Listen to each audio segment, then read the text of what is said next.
kasama ko yung mga kapatid ko at kasama ko yung mga kapatid ko at yung jowa na kapatid at kapatid ko at yung jowa na kapatid ko. So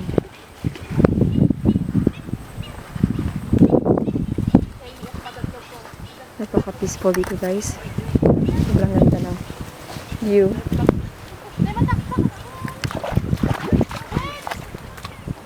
Ang ganda ng view. So manghuli kami ngayon ng shell at hindi ko alam yung Tagalog ng, pero ang isa siyang uli ng crab. At dati na kami dito nang huli ng papa ko, kasama ng papa ko.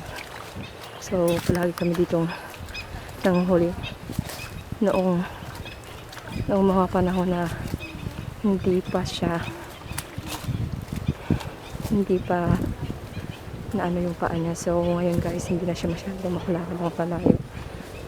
Tuwing lumalakad siya, tuwing tinatry niya maglakad ng malayo, hindi siya hinihiro siya guys.